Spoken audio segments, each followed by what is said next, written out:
Darren Beckett. How are you, sir? I'm very good, Robin. How are you? I'm very well, thank you. So welcome home. Thanks very much. Good to be home.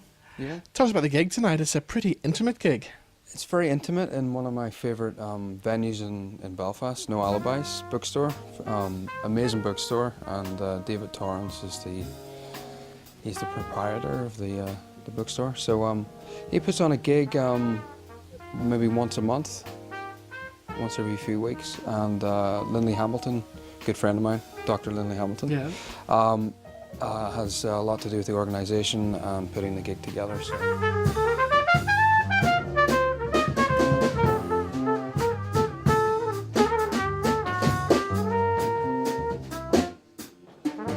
We just try to organise a few gigs in Northern Ireland this weekend. These guys, Ollie Howe Trio, I play with them in Brighton and London, and I just moved to Brighton about a year ago, so yes. So do you get back to Belfast much? I'm going to be back a lot more because I'm actually doing my Masters at Ulster. Oh, right, okay. Yeah, I mean, I do sort of go between Temple Patrick, so I still have a residence there and, you know, live in Brighton too, so. All right. Yeah. So tell us, how did it all start for you? Why the drums? Of all the instruments in the world, what was it about the drums? It seemed like the easiest one to play. But then I found out quickly it wasn't. No, my dad used to play drums, and I don't know, it just sort of resonated with me at a young age. Yeah,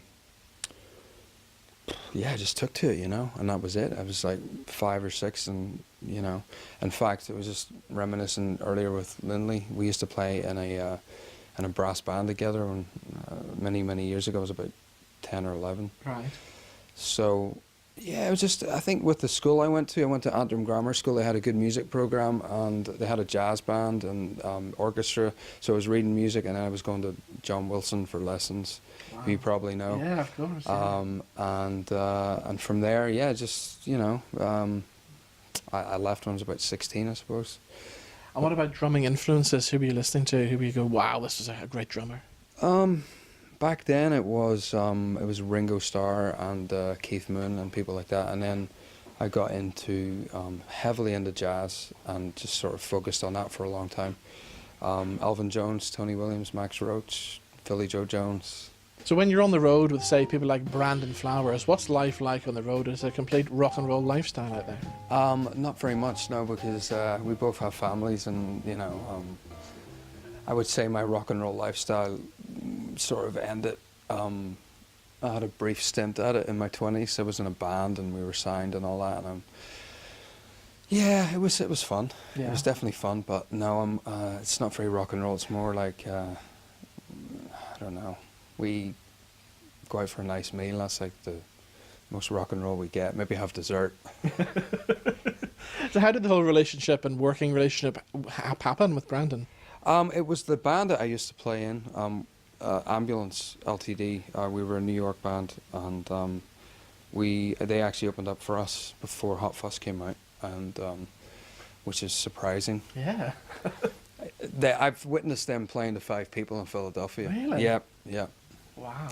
So second tour we were opening up for them, and then they just skyrocketed, and we remained friends. And he called me up. Actually, I was playing No Alibis with Mark McKnight, a great guitar player from Belfast who lives in London, and Brandon called me out of the blue, and he said, "Hey man, I'm doing a solo album. Do you want to put a band together? We're going to record with Daniel Lanois, who's recorded U2 and really great producer. Come out to Vegas, and we're going to record for a couple of months." And then we toured it, and we did it again in 2015 with The Desired Effect, and that time I got a chance to co-write with him on the first single, which is pretty exciting. Yeah. So you played some pretty big gigs across the world and some great venues as well. Carnegie Hall must have been a dream come true. Mm-hmm. That was a good one. That was with Madeline Peru, who I've worked with on and off the last 10 years. Yeah, that was amazing. Yeah, I've just been very fortunate, you know, to play these places. Yeah. What about anybody in the world you would love to work with? Van Morrison. Right. Would love to play with Van Morrison. Yeah, yeah. If he's watching, you know, I'm available. Well, Darren, it's been great meeting you. Thank you nice so to much meet for you, doing this, and have a great gig. Thank you. Cheers.